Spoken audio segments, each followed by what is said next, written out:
Welcome to the Gita श्लोक series. प्रस्तुत है श्लोक नंबर 4।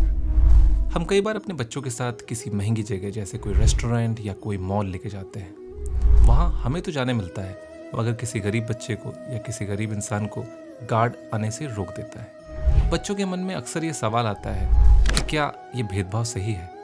हम क्या स्पेशल हैं और बाकी लोगों में क्या कुछ गड़बड़ है, उन्हें अंदर आने की अनुमति नहीं है? तो बच्चों के मन की दुविधा हम गीता के इस श्लोक के साथ दूर कर सकते हैं। अहमात्मा गुडाकेश सर्वभूताशय स्थितः अहमादिश्च मध्य च भूतानामंत एव च। इस श्लोक में श्री कृष्ण स्वयं कह रहे हैं, मैं हर प्राणियों के हृदय में वास करता हूँ। हर प्राणी, हर जीव की शुरुआत, मध्य और अंत में मैं ही हूँ। तो इसका मतलब है कि हमें अपने आप को किसी और से छोटा या बड़ा नहीं समझना चाहिए। हर इंसान के साथ प्रेम पूर्वक और सम्मान के साथ व्यवहार करना चाहिए।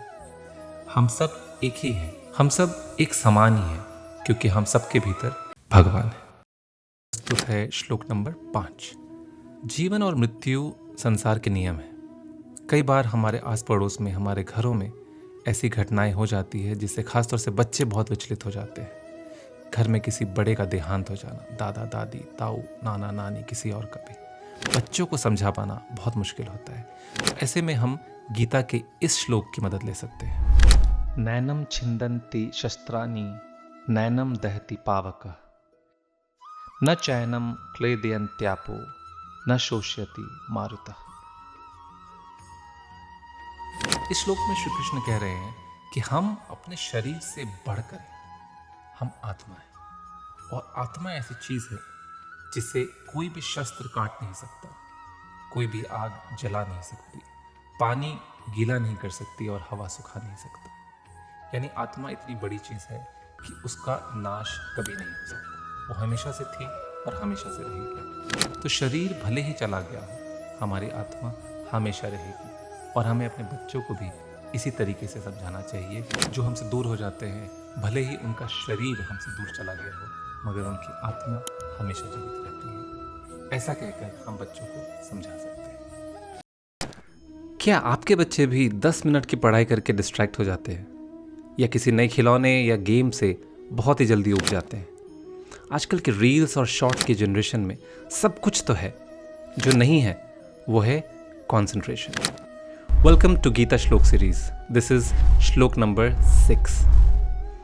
बच्चों की कंसंट्रेशन इंप्रूव करने के लिए भगवत गीता के इस श्लोक की आप मदद ले सकते हैं। तत्रैकाग्रम मनः कृत्वा यत चित्तेन्द्रिय क्रिय उपविश्यासने युञ्ज्याद्योग्यम आत्मविशुद्धि।